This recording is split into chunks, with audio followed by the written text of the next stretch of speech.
something bad happened yesterday. Something devastating for Houston. Their starting point guard, Fred VanVleet, sustained a season-ending ACL injury. How do we feel about this, y'all? And what does this mean for Houston? Mars and I had a conversation a couple of days ago. Not a couple of days ago, a couple of months ago. And real quick, Jay, quick. Mars and I had a conversation a couple of months ago. And I told Mars I wanted to give the ball to the kid. And I want to change the offense and let him run the offense a little bit more. And now here we are in a position where we don't need no vets. We don't have to go get Russell Westbrook or some nonsense like that. No, you already got your lead guard in the fold.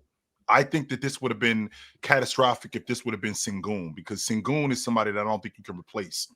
I think you can replace what Fred VanVleet does with other things. I understand how good Fred VanVleet is as a long ball shooter, as a floor general, but I think that we can replace that. And I think you already got your lead guard on your roster. So I'm good, Jay, as you were saying. I want to preface what I'm about to say by telling you I really dislike Fred VanVleet before I say what I'm about to say. I'm not high on Fred VanVleet at all. Mars, don't make your face like that, because there was a couple of months ago where, you wanted that dude indicted. So don't do that. Okay? And I agree with you, Mars, if that's the truth. I'm Mars, not. Mars was out on him. Mars was out on him. I was too when he first got to Houston. I was too. I will say this, though, now that I preface that, I think that when you lose Fred VanVleet, the way that they constructed this team for right now, I think that is as big of a loss as if you lose KD. And now I'm going to explain why I said that to y'all.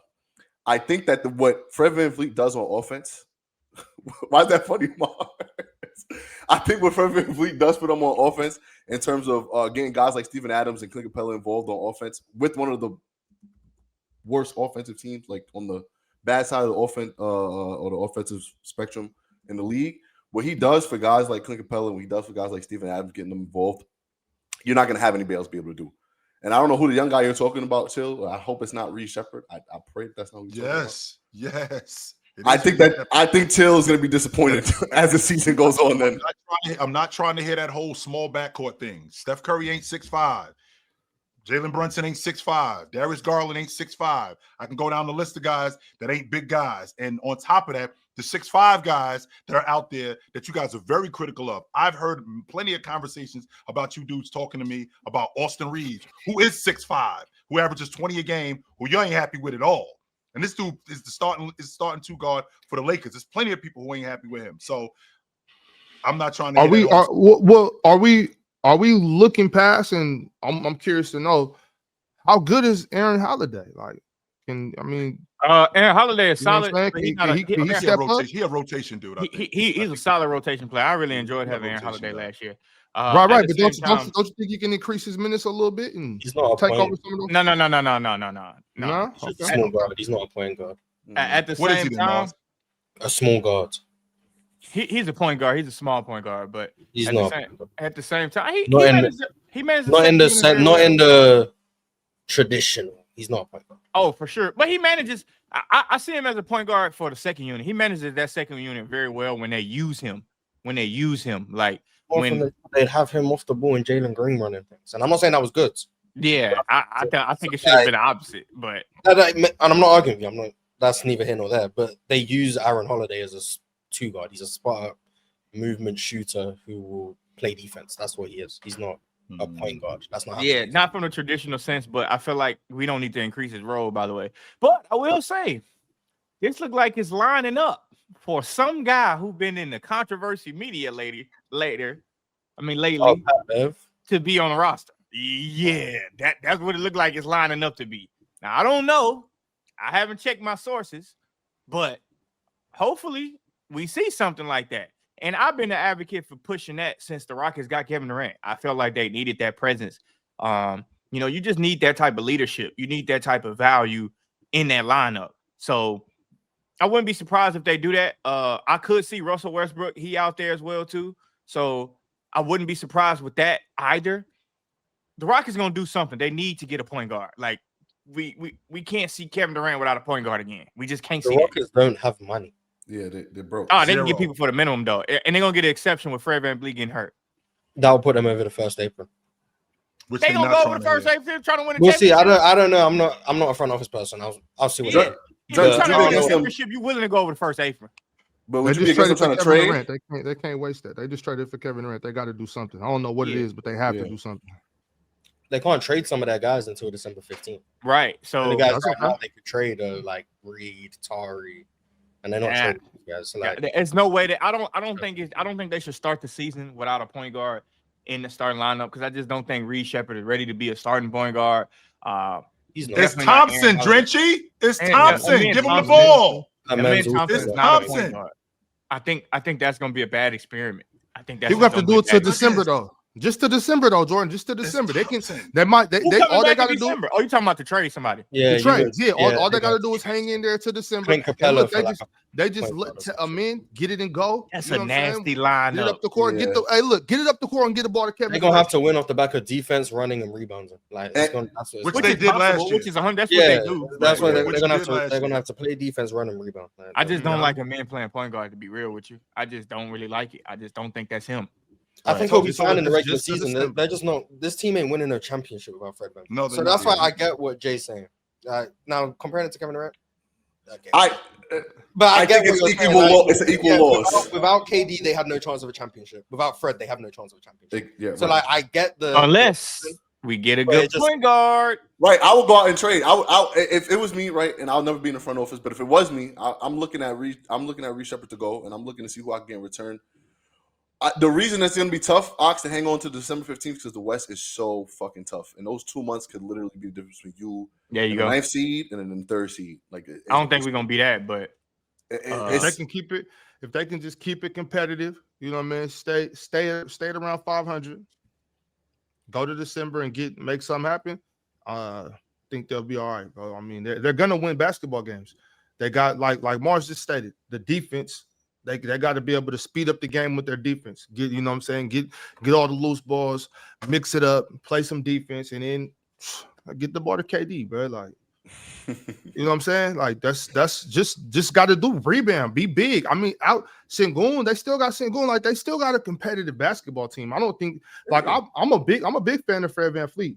I really am. Like I'm very high on Fred. I think his impact is just understated, but I think he's replaceable though. I don't think this is even close to a death sentence. This isn't a death sentence for the season, and this is not a death sentence for Fred VanVleet. He'll bounce back, and then when he bounces back, there's right back to regular schedule programming.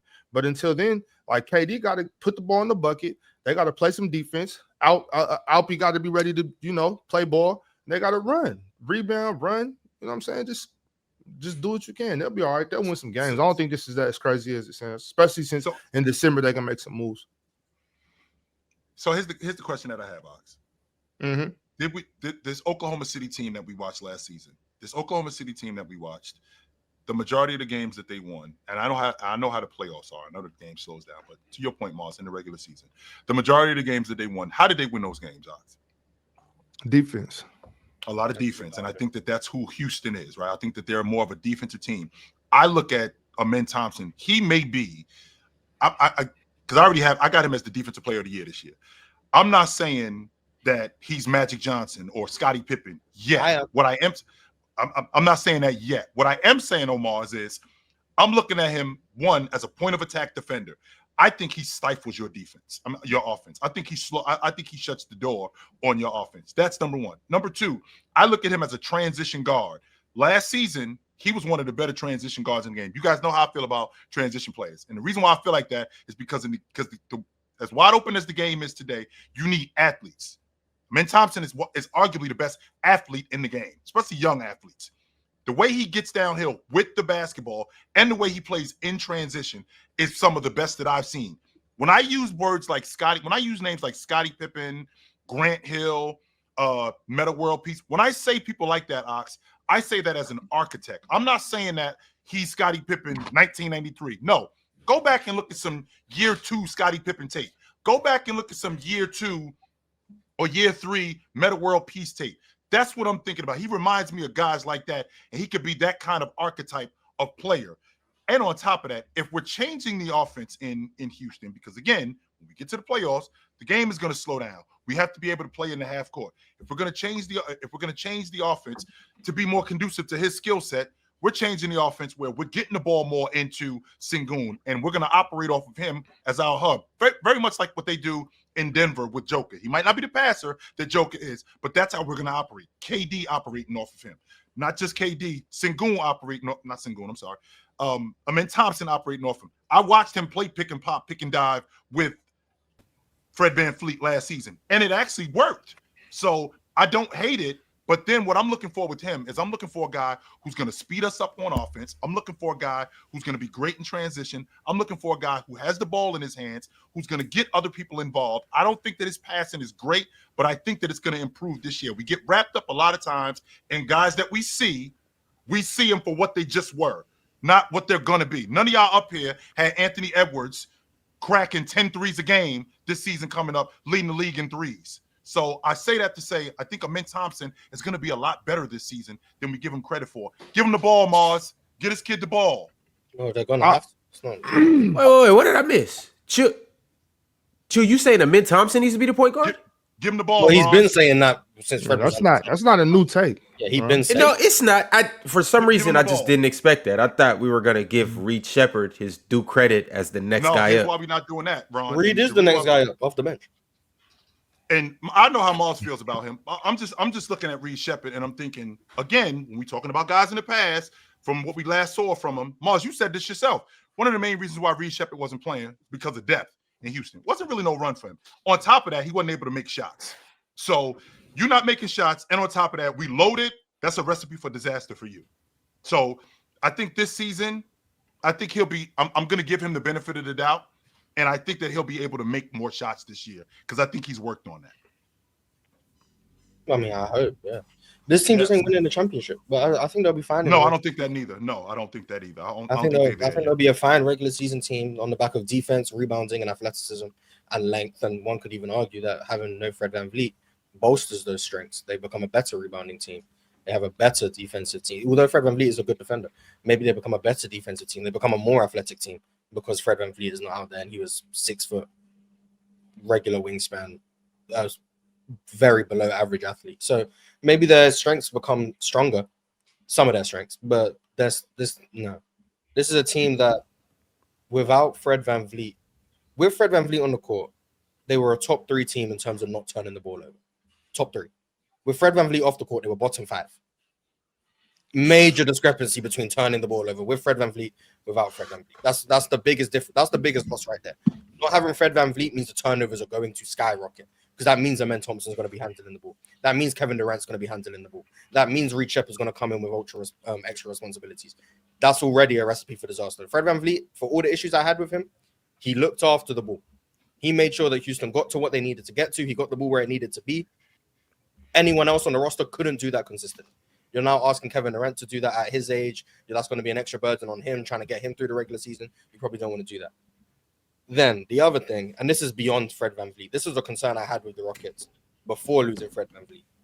But now it's an ultra concern. I just want to put some numbers on you guys' mind, right? The Rockets already last year were bottom of the league in terms of three-point frequency. They only shot 35% of their shots from 3, already at the bottom of the league. They shot 11 pull-up threes a game. I want to say the number is 11.7. Of those 11.7, 11.5 of those pull-up threes came from Jalen Green, Fred VanVleet, Cam Whitmore, and Dylan Brooks. They've lost all of them. They've replaced that with Dorian Finney-Smith, 0.1 pull-up threes a game. Clint Capella. 0. Okay. And Kevin Durant, who shoots 1.2 a game. Mm-hmm. So they have lost. Mars, though. I know. Keep going. So they've lost 11 pull-up threes a game and replaced it based on last season with 1. Now, what's going to happen is Kevin Durant is going to be asked to shoot more pull-up threes. The issue is Kevin Durant, A, he's not the greatest pull-up three-point shooter, and B, that takes away from what makes Kevin Durant. You want him in isolation. You want him in the mid-post. You want him in the mid-range. But this team, quite simply, cannot generate threes. No one on the team can generate threes. For all the flaws that Fred VanVleet can. Yeah, Reed Shepherd, I'm not listening to you. For all of the issues that So how are you gonna say that somebody can't generate threes and their best shooter is right there? I'm saying, Mars, he's gonna have to step in. Yeah, cool. For all the issues that Fred VanVleet had as a scorer, he could generate threes. For all of the issues that Jalen Green had as a scorer, he could generate a three. That step back creates a lot of separation. Now, did they go in a whole lot? No. Houston were near the bottom of the league in pull-up three-point efficiency. They shot like 31%. No team really shoots that high percentage, like 33 is at the league high. But losing all of those threes when you already didn't shoot that many threes and losing the guy who was responsible for your turnovers, that's a death sentence for a team that was already lackluster offensively. Mars, can I play devil's advocate? I am too, Drenchy. Let me play devil's advocate real quick, Mars.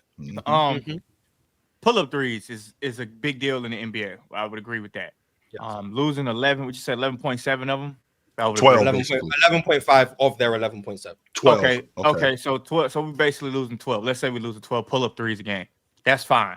I think with more of creation from Şengün, from Amin Thompson being able to get downhill, and Kevin Durant, we can replace those with spot-up threes a little bit more than that. I feel like we've got a team registered around good spot-up shooters. Reed Shepherd would be a good spot-up shooter. Dorian Finney-Smith would be a good spot-up shooter. Jabari Smith would be a good spot-up shooter. Tari Eason would be a good spot-up shooter. Kevin Durant, I know you might be a little bit low, but he can knock some down. He can knock some down. Kevin Durant, maybe, but we generating shots a little bit differently. I don't necessarily think I'm not the biggest fan of the pull-up threes sometimes, but I'm not the hugest fan of we need pull-up threes. Drenchy, you hate pull-up threes. I've heard you plenty of times when I've seen a guy shoot a pull-up three. Get that bullshit out of here. Get that bullshit out of here. You need to be able to self-generate threes. Whether that's like whoever it is, you need to be able to generate threes off the bounce in isolation, creating for yourself. You need to be able to do it in a modern NBA. And Houston, quite frankly, have one individual who has shown the ability to do that. Reed Shepherd, you can project, but based on what I saw of him as a rookie, he's way more comfortable shooting pull-up mid-range jump shots. Most of his threes are going to be off the catch. He's not even there were times where teams would go under his screen and pick and roll, and he wasn't comfortable getting the shot. Now, this next upcoming season, I would expect that to be different. Game was too fast for him last year. But there are concerns that we can't just throw onto Reed Shepherd in year 2 based on what he put on display last year to say, okay, the burden of us generating threes is now on you and Kevin Durant. Why not, Mars? That's what the reason why the reason why I'm asking you that, Mars, is because when you got a big guy that comes into the league who is slow figuring it out early, that doesn't change what we got you here for. We got you here to glass clean. We got you here to rim protect. So if you coming in the next year, why am I now going away from that? Reed Shepherd was brought into the Houston Rockets to be a floor spacer. He was brought in to be a guy who he was brought in to be a starting point guard. You don't draft a guy at number 3 to just be a floor spacer. You draft a guy at number 3 because we see you as being one of our, I don't want to say the face of the franchise, but one of our centerpieces moving forward. But he also got drafted to a team that accelerated their timeline to championship contention. We're not asking Reed Shepherd to get reps on the Brooklyn Nets, where there's no consequence to him failing early on. This is a team, and this is the difference. I'm not saying Reed Shepherd is never going to be capable of this. I'm not even saying he might not be capable of it in year 2. But this is a team that is trying to win a championship, and you're putting this burden on him in year 2. It's like James Wiseman, the Warriors. Part of the job, James Wiseman on the Warriors. James Wiseman in a different situation where he got drafted to than the Warriors. He could have developed. He could have went through the growing pains. And no one would have cared because guess what? He's a number 2 pick. He's on a bad team. He went to a team that immediately was trying to win, and therefore every failure, every mistake was magnified. You are now putting it on Reed Shepherd's shoulders to take the burden of Fred VanVleet's responsibilities offensively and a team that is already lacking shooting talent and asking Reed Shepherd to subsidize that. After coming off the shooting talent. Hell yeah. He is the shooting talent. And this is, I'm not arguing that. For all intents, but this is a team that already struggled offensively. This is a rookie. He struggled immensely in his rookie year, and you're asking him to take a bigger load, bigger role, and to perform in that role for a team that's trying to win a championship. Heavy as the head, Mars. That's a part of his job description, Mars. And you're setting your expectations up for failure if you think he's going to do it. If he does it, I'm gonna tip my cap, credit to him. But expecting it is where you lose. That's what I'm saying. No. But see, Mars, that's a part of his profession. That's a part of his job description. Reed Shepherd lives under stay ready. That's how Reed Shepherd has to go into it every day because in his profession, your starting point guard can get hurt any day, and you are a number 3 came up under Bill Self. Like that's where he's that's where he's going. You know what I'm saying? Like he went to Kentucky. He played with John Calipari. My fault, John Calipari. Yeah, you're right. But still, what I'm saying is, regardless, he went to Kentucky. You know what I'm saying? Kansas, same shit. You know what I'm saying? You have school, yes sir. Right, you got to stay ready. You know what I mean? So that's I don't think that it's actually it's unfair to look at it that way. Like, oh, he's a number 3 pick. You know what I'm saying? And I believe that he feels he's better than Fred VanVleet. You know what I'm saying? Like that's Fred VanVleet right now. Mentally. You're meant to think you're better. Like that's athlete mentality. You're meant to think that. At the same time, I bet you. I just feel like at the same time, the Rockets is going to generate shots a little bit differently. I'm expecting Şengün to get a lot. I mean, he looked like he got a lot better, so he'll generate more double teams. Kevin Durant will generate double teams. How many more can he generate? He was already like the second most double team big in the league.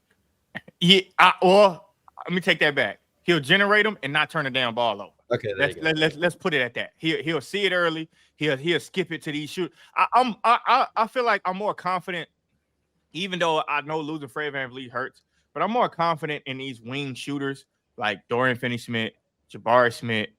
Mars not high on Tari Eason. I'm very high on Tari Eason. Whether that's I'm not high on Tari Eason as a spot up shooter. I'm high on Tari Eason. Okay, as a spot up shooter, that's fine. But at the same time, I'm confident that if you swing it to him, he's able to make a play off the bounce. But who on the team is going to be making those? Like, this is a Houston team that last year it was a lot of one pass and then shot, very little ball movement. I think they ranked last in the league in passes. Yeah, you've now lost your most voluminous passer in Fred VanVleet.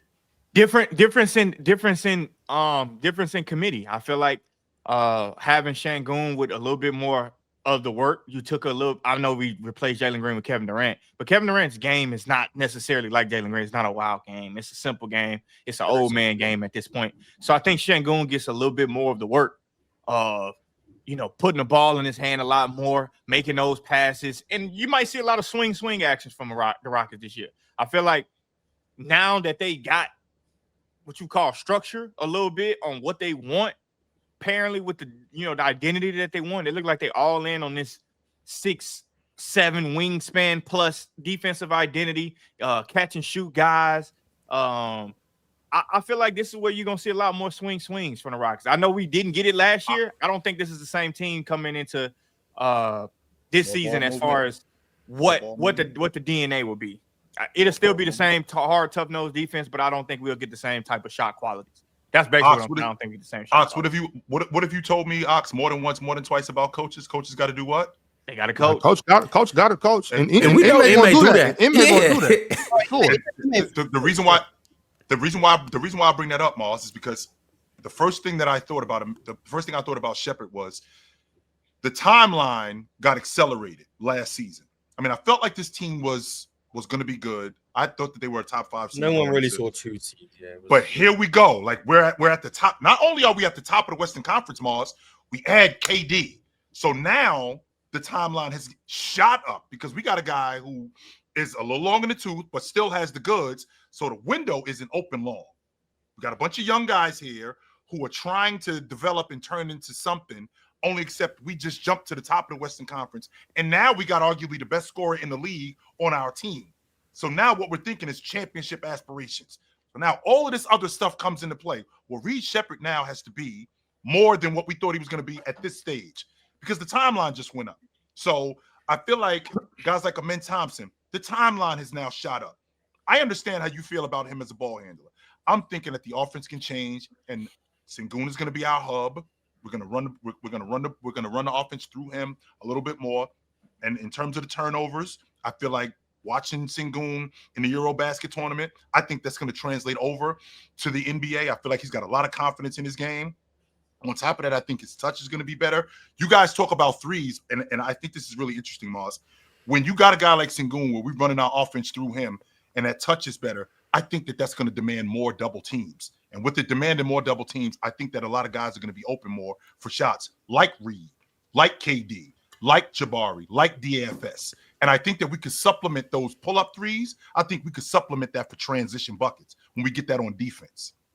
But nobody's addressed what Mars talked about earlier. What? What did I say?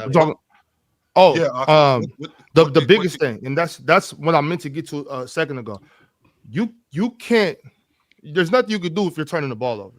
If you're turning over the ball over, like what Mar said, going from top 3 to bottom 5. They were top 3 in the league in terms of not turning the ball over with Fred, and they were bottom 5 without him. I mean, how many is that? How many is that? It was ridiculous. It's just not ranked. Either way, whatever it is, if you're turning the ball over like that, it doesn't matter what else you're doing. You can't win a significant amount of basketball. That's a fact, and I'm not going to argue that point. But what I'm saying is I feel like what we can do is now we can change our offense, make Sengun even more of the hub, make Sengun a guy that we run in the offense through even more, and we got pieces around him. Like he was a part of the turnovers though too last year. Right, but that's what I'm saying. I'm assuming that's what they were doing when. And I'm glad you brought that up, Drench. And he was a part of the turnovers. So I think he recognizes that. And this is what goes back to my original theory about next year getting better. I think that's something that's on his list. I got to take better care of the basketball. They throwing me the ball. They're running the offense through me. I'm the guy that they're playing off of. I can't be a turnover machine. That can't happen. If they're running the offense through me, if we're running dribble handoff, if we're running cross action, if we're running skips and things like that, I can't be a turnover machine. I have to be better at taking care of the basketball. And I'm going off of what I saw this summer with him, and I saw the improvement. I'm going off that, and I'm comfortable running the offense through him even more. With very much like what Jamal Murray is with Denver, I'm comfortable with giving the ball to Amin Thompson and letting him be my primary ball handler. I'm comfortable with that. Well, chill, you already said it. I mean, 4 turnovers again. 4. So well, here's the thing, Moss. And here's the thing, Moss. We're not winning it. We've already covered that. Is that fair? Okay, no, we're that's not fair. No, chill. That's not, I don't think that's fair either. Do that. I really don't. They just traded for Kevin Durant. You have to go. You have to be trying. If you're thinking like that, then get off of KD right now. I don't even think that's possible. I don't know. What I'm saying is like you can't have Kevin Durant on your roster. Just trade it for Kevin Durant at this point in his career and not be thinking we're winning the championship. So you can't. But we're not on the team. I'm saying for us, we know the Rockets. Their championship hopes are done, right? We know. No, but they're not. No, I don't. I disagree. Okay, Rockets fan doesn't know it. Reed Shepherd, Super Glazer doesn't know it. The rest of us rational people. No. We know they're not winning a championship. I don't know if I'm a part. I don't know if I'm a part of the group of rational people. So you think that they win in the NBA championship? What I'm saying is, right as of today, chill. Today, no, but even with Fred VanVleet on the roster. Even with VanVleet on the roster, you think they winning it? With Fred VanVleet, they got action. You know what I'm saying? I agree. Yes, and that's all you can have in the NBA. You can only have action at it right now. We can't say, but when you get Kevin Durant on your team at this stage, and you were just the 2 seed in the West, we're heading towards championship. That's why we did that. Yes, you know what I'm saying. So I don't believe that as presently constructed with Fred VanVleet torn ACL. No, I don't think they have any action. But they're going to do something because they have to do something. And I believe, obviously, I believe in their front office with what they've been doing so far. So they're going to be looking to make a championship. They just got to make it to December. And once they get to December, they're going to make a move. There's no way they go at it like this with Reed Shepherd and Amin Thompson playing point guard, especially if they're going to be turning over the ball like we expect them to. They can't. Yes, they're going to do something. They just got to make it to what y'all say, December 15th.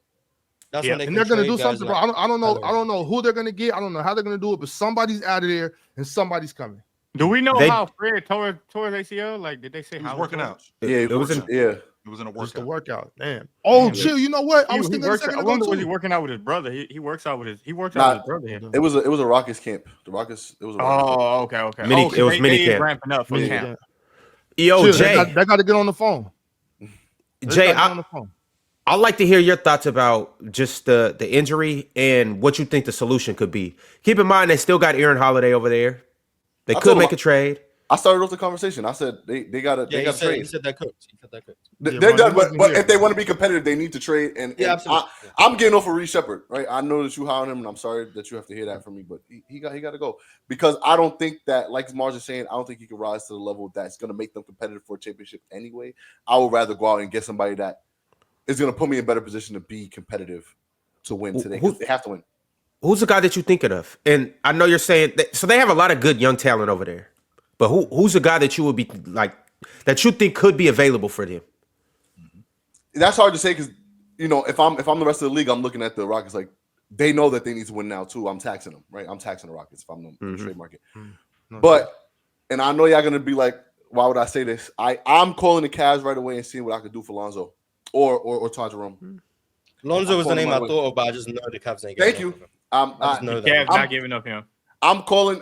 What can I do? They might get off Darius Ty Garland. Jones in Memphis. They might give up. They might get off Darius Garland. For who? Yeah, for who? Reed, Jabari, who else? Be serious, man. Good old Reed. I would try and see if I could get Lonzo. It's not gonna happen. We closer. We if we're in Cleveland, we closer to winning it than you guys are. You can't give me nothing outside of Kevin Durant. Chill. I genuinely don't think the Cavs are high on Darius Garland. I think that's why they got Lonzo. No, that's not why they got Alonzo. They got a lot of wings over there. They got a lot of wings over in Houston that the Cavs can use. I wouldn't be shocked at that. I'm telling you, I don't think. I'm gonna tell you this. I just genuinely don't think that it's optimistic that they can win a championship with those two small guards and Donovan Mitchell and Darius Garland. But I think somewhere in the back of the GM's mind in Cleveland, he's contemplating it. And Lonzo come and have a good showing, and he run the show. He might not average 18 like Darius Garland. Let's say he averaged 12, 7, 8, and you can get a big because you might want to get a wing or something like that over there. And Darius Garland come half stepping. I would not be surprised if they get rid of it. It's already questions: can they win? We know these rumors in the NBA, like Doc Rivers say. If you ever hear a rumor in the NBA, it's some truth to it. So with them questioning them wings, I mean them two small guards in that backcourt and that shitty on defense, I would not be surprised if the Cavs think about getting up Darius Garland, whether that's to the Rockets or to any team. Just would not be surprised. So two things. Number one, the Cavs over the last, I think, 2 seasons have had a top. Last year, I think they were 7th in the league in defense. The year before that, I think they were 3rd in the league in defense with these two small guys that are shitty on defense. So they have one of the best defenses. Yeah, but does that matter? But does that take away from them actually being shitty on defense though? No, it doesn't. Well, Garland's definitely shitty. Yes. Mitchell might be slightly above that. Slightly above, but them two together is horrible. He's farting. I agree. I'm not a fan of that. I think Mitchell is better on defense than you give him credit for. But with that being said, I think the closing lineup in Cleveland is going to be Darius Garland, one of the most efficient guards in the game, Mitchell, and I think Lonzo closes the game. And I think you got Mobley and Jared Allen. I think that's your 5 two horrible guards on defense though. Yeah, but you got Lonzo. Yes, I do. I got a guy to protect. I'll just keep yes, I do. Like the Darius Garland. You got Lonzo. You got Lonzo. Yes, he 100% is that. So if I'm Houston, to your point, Ox, I understand that the timeline got accelerated and we're trying to win it right now. I do understand that. Yeah. Throwing Fred VanVleet being out of the lineup, that throws a monkey wrench in what we're trying to do. I don't think it's that big of a deal as if we lost Sengun. We got Sengun. We still got him in Thompson. I know how you guys feel, Mars in particular, about KD playing the 4. I actually want to move KD back to his natural position at the 3, and I want to put Jabari. He's too old to play the 3 right now, man. He can't. He's not. They're both gonna start together. Like Jabari's gonna be the 3. KD's gonna be the 4. Yeah, like get KD too old to play the 3 right now. Chill. You get for the 3, you got to be able to run out and transition and shit like that. KD is damn near gonna be a point forward a little bit. The 3 and the 4 are basically interchangeable in this NBA. Like unless you're like Anthony Davis, but like the 3-4 is the same thing. Like KD and Jabari are practically gonna have the same role on the team. They're both gonna start. One's going to be listed as the 3, one's going to be listed as 4. They're practically going to do the same thing. So it's just in the Ime system, they're both going to switch everything. They're both going to be asked to rim protect secondarily. They're both going to be asked to on defense, it'll be the same. On offense, I don't think it'll be the same. But on offense, KD's going to operate in his spots if he's at the 2. Like wherever he's going to be, KD's going to be listed wherever he wants. He's going to play. I can get with that. But that's what I'm saying. He can't play the 3 because he got to operate. He an old man. He got to operate at his spots. He got to get to them spots, and he got to put his hand up like that, and then you just got to throw it to him. He can operate at them spots regardless of where he's listed at. But KD will get out in transition on occasion. But if I'm, and this is gonna sound crazy coming from me, if I'm Houston, my stopgap, Tyus Jones, man. I'm calling up Orlando. Ain't no way you talking about Tyus Jones. I'm calling up Orlando. Hey, that's why I said it's gonna sound crazy coming from me. That's why I said. I'm calling up Orlando. And I know Tyus Jones' asking price gonna be cheap. I know his asking price gonna be cheap. Let me get Tyus Jones. Him with KD. He gonna supplement that shit hurt for the next 5 seconds. He's gonna supplement me for 5 minutes. That's all I need. So you're not gonna turn the ball over. He's gonna throw an entry pass. That's all I need. Oh, get the fuck out of here. We don't want that no more for Tyus. You're not calling. Yeah, you're not calling Indiana for TJ. For TJ, that was my second name on the list. TJ would be the other person. I would you know damn well Indiana ain't giving no coach. I wouldn't do that either. You out your damn mind if you think. Well, Indiana wouldn't do it, but Thompson would be my first call. I know Cleveland's saying no. TJ and Tyus would be my next call. I know Indiana's saying no. What about Tyus? I don't think he's a point guard. Shit, he's something. And he's from Houston. He's really good for sure. Yeah. But what I'm looking at, I need someone who's not going to turn the ball over and who can throw an entry pass. Mm-hmm. Right now, and he can play defense. He can, and that's what Tyus can't do. But right now, Houston have literally no one on the roster, bar Kevin Durant, who can consistently throw an entry pass to Şengün. Not one individual on this team can do that. That's the problem. We're talking about running Şengün as a hub. Who's going to get him the ball? That's a shame, bro. You should know how to do Thompson can't throw entry passes. If there was a stat for turnovers on entry passes, his turnover percentage would be like 38%.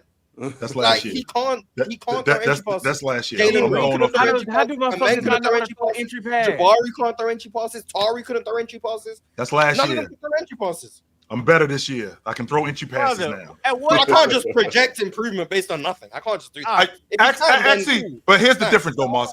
As a ball player, Ox, I can project improvement on you throwing entry passes. I might not project improvement on you shooting the long ball. I want because that's something simple. That's why. So why can players in the NBA still do it? That is if it's so simple, why am I watching people who play for the Denver Nuggets play with the best center in the NBA? So they know they're gonna have to throw entry passes, yet they still can't do it. So if it's that simple to just improve on, why are the people who play with Joel Embiid? I watched the bubble. No one could throw an entry pass on that roster. I've watched the Denver Nuggets with Nikola Jokic. No one could throw an entry pass on that roster. Bar Russell. No, Jokic ass couldn't post up. His ass can't post up. I'm not talking about just the playoffs. I'm not talking about just the playoffs. I'm talking about over the course of the season.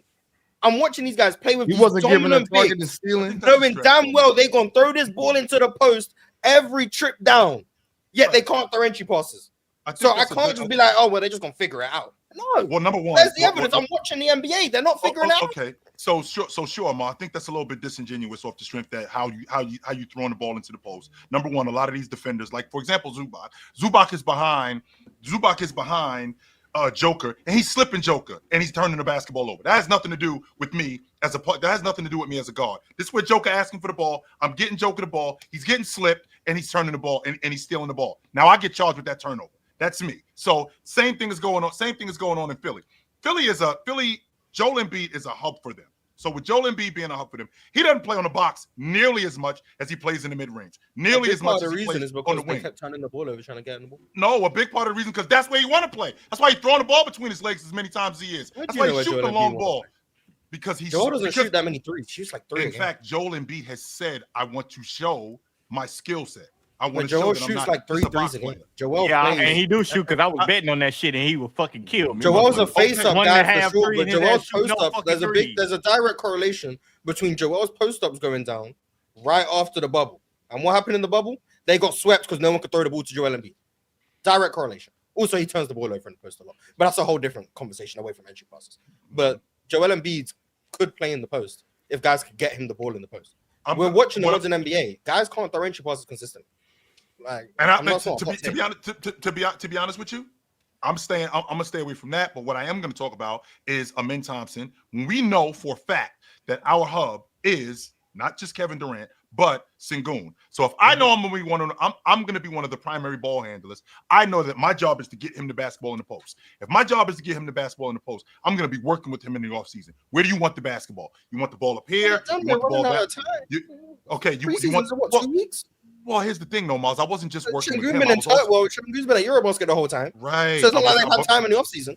But I wasn't just working with him. I was working with other people to understand. He's playing 1v1 with Davion Mitchell. I saw the clips. Okay, I did see him playing 1v1 with Davion Mitchell and getting his skill set sharper. So when we see him this year, but let's leave it on that. Well, it's better than what it was. It definitely, and not only is it better than what it was, he is going up against Davion Mitchell. Let's remember who we talked about. For sure, one of the best guard defenders in the league. Absolutely. Davion Mitchell is not, a flash in the pan in terms of a defender. What I'm getting at is, as a big, I'm watching tape, and Amin Thompson strikes me as a really smart guy. So if I'm watching tape, if I'm watching tape, all right, my big fella wants the ball here. My big fella wants the ball over here. My big fella operates better on the left side with the ball in his hand, his left hand. That's where he wants the ball. I know that as a guard, I have to understand where to get him the basketball. I'm working on that in the offseason. That's not something that I'm just coming into the game going, which would explain, Mars, why these guys suck at it. To your point, I'm actually working on that going, all right, we're going to run the offense through my big fella. So I need to go. I need to make sure that I know where he needs the ball and how to get him the basketball. I think that's something that's going to improve this year. It's a lot of wishful thinking, but I hope you're right. I want to see Houston be successful. I want to see Amen Thompson be successful. Everyone knows how I feel about him. It's just I'm more on the camp of I got to see these things manifesting in some capacity before I start expecting improvement. If Amen Thompson's been bad at throwing entry passes his first 2 years, I'm not going to then be like, oh, well, he's just going to figure it out. The biggest issue Amen has is because no one guards him from behind the three-point line. The guy who's guarding him when he's trying to throw an entry pass is sagging all the way off of him. And he picks up his dribble so early, he's not like he can counteract that by driving because he's already picked up his dribble trying to throw the entry pass. And then he doesn't know how to navigate angles, all of that. And then he doesn't give up the ball to get it. So those are the issues he has when it comes to throwing entry passes. And that's not going to be solved because he's still not going to be able to shoot this next year. So I don't know. But I hope. I hope Houston figure out. What I'm anticipating with, because we haven't even spoke about what this means for Fred VanVleet's career. Mm-hmm. I hope he can come back. I say the same for everyone. I would be pessimistic if we was betting. I wouldn't put much on Fred VanVleet coming back and being what he was. He was already athletically. When you're a small guard in your 30s, already athletically limited, already can't score inside the 3-point line. Mm-hmm. Yes, probably it's going to be tough to come back from an ACL or an Achilles. It's going to be tough. I hope he can because he's had a really good career. One of the best undrafted players ever. One of the most successful undrafted careers ever. One of the most successful stories in that regard. But he's already 5'11". Already a far inferior athlete to his competition. Already can't score inside the 3-point line. Already can't get by people on the perimeter consistently. And now he's torn his ACL in his 30s. That's tough. His IQ's still going to be there. He's still going to be smart. He's still going to understand the game defensively and offensively. But at some point, you need to have physical tools to make it at the NBA level. And I just don't know if he's going to be able to get by. Like this past season, I don't know if you guys... Fred VanVleet shot like 38% from the field this year. And he was still uber important for Houston. I'm not doubting that. But this past year, he already shot 38% from the field. That's going to get worse. Like, undoubtedly, he's going to shoot worse. So it's... I hope he can come back. I think it's unlikely. I just think that with modern medicine, the ACL isn't a death sentence like it was in the past. And I think a guy like Fred VanVleet, to your point, Mars, he isn't uber athletic. But if I can get back to something of what that was and still be solid, I don't think it's over for him. I don't. I think it's over for him. If we're talking about 34-year-old Fred VanVleet, 35-year-old Fred VanVleet, I'm good. Okay, I'm good. But at this point, no, I think we got. I still think that there's something left there. I just think you're discounting what he loses, like what a step slower for Fred VanVleet, like him, not any other player, but what a step slower for Fred VanVleet looks like. A guy like Marcel who already struggles getting past the defender on the perimeter and already struggles scoring inside the arc. A step slower for Fred VanVleet looks like he's never going to be a starting point guard in the NBA. He's already a step slower anyway. So now what we're doing with this injury is we're making him almost 2 steps slower because he's already a step slower. Right, and how is that serviceable at guard for any team? Like what team is going to pick him up and that's going to be serviceable for them for even 15-minute stretches? When he comes back. It's going to be rough for him. All right, fair enough. Yeah, I mean, this is the game we play, NBA. We get these injuries every single year. It's just unfortunate that it happened before we even got a chance to see it, before the season started. I will say, though, the timing does kind of help Houston in a way because they get to kind of tinker with some things early in the season before the trade deadline, see what happens, see what guys look like. This is one thing I do want to say, though. Mars, you spoke on some potential trade candidates. Now, obviously, we know Houston's rich in their wing area, if you will. They got Amen Thompson, Kevin Durant, DFS signing him was huge. You still got Tari Eason, you got Jabari. They got a nice assortment of wings. That gives them a lot of value in the trade market in order to, pieces to give other teams. And they got draft capital too. Forget about that. We got a lot of bigs. Yeah. And so with that, Morris, I think you were kind of underselling some of the talent that they can go get. You said like guys like Tyus Jones and stuff. I think they can go potentially get now maybe not a Darius Garland, but some guys I do want to throw out there. A guy like maybe Peyton Pritchard. Nah, a guy like off him, but Jordan Poole would be a good one. I don't know, Jordan. Like you offer him Jabari. I'm not willing to give up Jabari. I'm just hey Mars. I'm just saying. I'm not saying that that's what you do, Mars. I'm not saying that's what you do. He just the names I'm entertaining in trades are Clint Capella and them, man. But Mars, understand where I'm coming from though. He said that they're not going to get off of him. The point I'm trying to make is Houston has assets to go get somebody. A Ryan Nembhard. Hell no, we don't want no Ryan Nembhard. Oh, my bad, Andrew. My bad, Andrew. Andrew. But you not getting off of Andrew Nembhard. Are they not? I tried to be realistic. That's why I went with Tyus Jones. Jordan Poole. What's wrong with Jordan Poole? But I'm saying I wouldn't be mad at Jordan Poole though. I really wouldn't be mad at that. Which I think they would probably around the deadline. Yeah, around the deadline. And that's what we'll be able to trade. Yeah, maybe you could get a Jordan Poole type. CJ McCollum. Jordan Poole. You know, I don't want CJ McCollum. Well, yeah, he's not going to be the passer that they need for him to be. But Jordan Poole doesn't strike me. He'll solve the shooting issues though. Jordan Poole strike me as Fred VanVleet. He's just not the defender he is though. That's a big deal. Of course, but Jordan Poole offense sometimes he be on bullshit.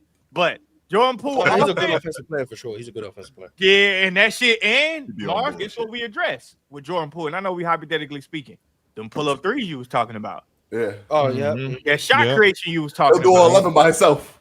And Jordan Poole is a decent playmaker too. Y'all might not like him handling playmaking duties a lot. He's a decent playmaker. I think he's a bad decision maker though. What does New Orleans want for Jordan Poole? Yeah, but you gotta take. Yeah, you gotta take. The money is the concern. Like Jordan Poole makes like $30 million. Like Clint Capella, $8 million. Damn. Okay. Damn. Which means you got to give something else up. See, because that's why it becomes difficult. Like you probably have to trade Fred. Oh, what if we trade Fred VanVleet while he hurt? That's what I'm saying. You probably have to trade Fred. But why would the Pelicans? It might work for a team that's tanking. They won't do that, Jay. Why would they want that? Well, no, you have to attach some draft capital to it, which you guys also have too. If you're that eager to contend, you can attach Fred VanVleet and a Phoenix pick to a team, and you're trying to get a point guard. You could do that. Because I feel like New Orleans might get off Zion. New Orleans might get off Zion. Shit, go get Jalen Green back. Fred VanVleet and one of the Phoenix picks. Hell no, Mars. Fuck it, New Orleans. Give me Zion. Shit, we address all our problems with Zion. Just give me Zion. Fuck it. I don't give a shit. I'll give you Jabari. Not bad at it. Hey, I would absolutely do that. Joe Dumars. If Joe Dumars gives you guys Zion Williamson. That one for sure. If you shoot it big like that, why not DeJounte Murray? Why not go? He would fix every problem that they need except for the. I do like DeJounte Murray. But why not? We should big. You like DeJounte. I love DeJounte Murray. DeJounte's coming off a torn Achilles. It's not like he's coming off. Like, I'm still even with the Achilles. I'm huge on DeJounte Murray. I mean, y'all talking about Zion? Go get LaMelo then. Right. Yeah. Hey, I mean, if there's a player who is the antithesis of Ime Udoka, it's LaMelo. But Morris, Ime Udoka might be able to whip him into shape though. You know, I think so though. I think so. Because I feel like this is important. Jay. This is my growth right here. I want to come up here and I want to apologize to Ox and Mars for the LaMelo Ball praise. That motherfucker ain't gonna got to be no top 5 point guard. I can tell you that right now. That motherfucker ain't no top 5 point guard. LaMelo? No, he's not.